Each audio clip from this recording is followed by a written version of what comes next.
Hi friends, இப்போ நம்ம Pandya stores பார்க்க போகிறோம். பாண்டிய ஸ்டோர்ஸில் வந்துட்டு குடும்பமே சேர்ந்து வெளியே நின்று அண்ணன் தம்பிங்கெல்லாம் பேசிகிட்டு இருக்காங்க.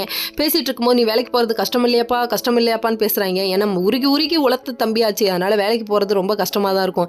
ஏயா ஃபுட் டெலிவரி பண்ணுற வேலைக்கு தானேயா போகிறான், நீங்களாம் வெயிட்டை தூக்குறீங்களே, இது தெரியலையாடா அப்படின்னு சொல்லிட்டு அவங்க மாமா கலாய்க்கிறாரு. அதுக்கு சொல்கிறாங்க, நாங்கள் வேலைக்கு போகிறதும் தம்பி வேலைக்கு போகிறதும் ஒன்றான்னு கேட்குறாங்க. ஏங்க இன்னமும் பச்சை புள்ள மாதிரி வச்சுருக்கீங்களே, அந்த பையனுக்கு கல்யாணம் ஆயிடுச்சுன்னு ஏங்க நம்ப மாட்டேங்கிறீங்க, ஒத்துக்கோங்க.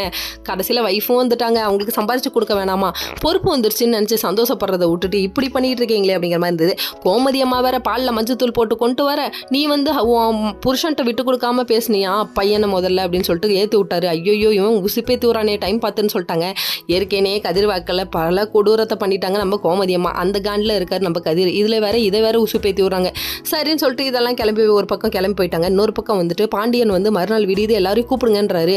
அவன்னா நாட்டாம குடும்பம் மாதிரி அவன்னா மீட்டிங்கை போட்டுறாங்க. இவங்க வேற நடுஹாலில் மீட்டிங்கை போட நிற்க வச்சு இது மாதிரி பொண்ணு பார்க்க போகிறோன்னு சொல்லிடலாம் அப்படின்னு சொல்லிட்டு கால் பண்ணாங்க அப்படின்னு சொல்கிறாங்க. யார் வீட்டை சொல்கிறாங்கன்னு பார்க்குறீங்களா? அதாவது நம்ம தங்கமயில் வீட்டை தாங்க சொல்கிறாங்க. ஆனால் தங்கமயில் குடும்பத்தை பற்றி பெருமையாக இவர் பேச அங்கே ரீல் வந்து போகிற கதையை அவரு ஓட்டிகிட்டு இருக்காங்கங்க. அவங்க ஒரு சரியான ரவுடி பேபி குடும்பங்க. அது தெரியாமல் இங்கே இருந்துட்டு தங்கமயில் குடும்பத்தை ஆஹா ஓகுறாங்க. அது மட்டும் இல்லைங்க, தங்கமயில் வாயே திறக்காதான், அவ்வளோ அமைதியான பொண்ணா, கூச்ச சுவாபமா. ஆஹா சரவணனுக்கு ஏற்ற பொண்ணாடா இது, சரவணன் இப்படி இருந்தால் அது ரவுடி பேபியாக இருக்குது, வேறு லெவலில் இருக்குது. ரெண்டு பேரும் செம்மையாக இருக்கும், கல்யாணம் வச்சு பாருங்கள், அதுக்கப்புறம் தெரியும். வீட்டில் ஒவ்வொரும் போர்க்களமாக வெடிக்கும். இது புரியாமல் நம்ம பாண்டியன் முடிவு எடுத்துறாரு. Okay friends, next video